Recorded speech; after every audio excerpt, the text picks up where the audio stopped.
So ito na nga, another buhay na ni Sherry na naman tayo at another a day in my life. So ito nga pala video na to is nung isang linggo pa, oo, nung isang Sabado pa, pero ngayon ko lang gagawin ng So dahil nga sobrang busy ko nga sa pag-edit ng mga video natin. So ayan na nga.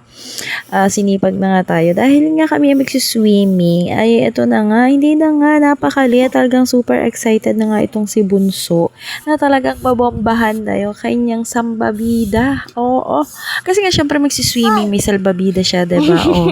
Last tag-ulan pa namin nagamit yan. Oo, tag-ulan kami nakapag-ligo sa dagat last year. Oo, 2025. At ngayon nga, ito yung unang-unang ligo namin sa dagat ngayong 2026. Syempre, sino nga ba mga kasama? Eh di syempre, ang buong pamilya. Shoutout nga pala sa mag-asawa nga J-Mark and Ate Kim at kay Baby Ali na talaga namang wala sila ngayon. Absent. Kasi nga sila ay on vacation.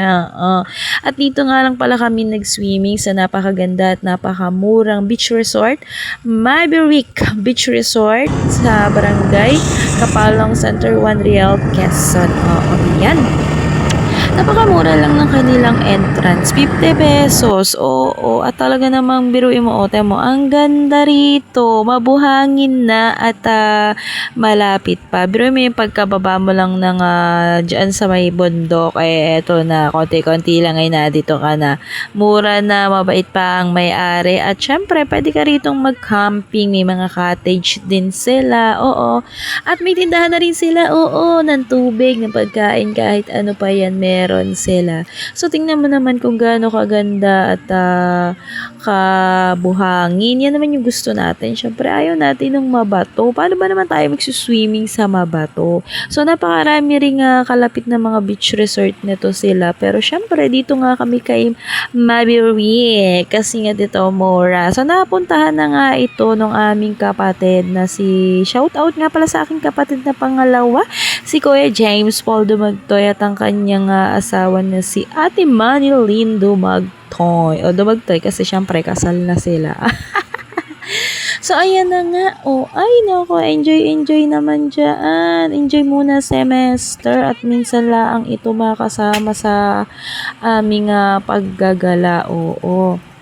Pero pagka yung mga ganitong family gathering, ganitong family bonding, talaga namang hindi ko pinaiiwan din tong semester at napakahirap din naman, di ba na puro trabaho na lang.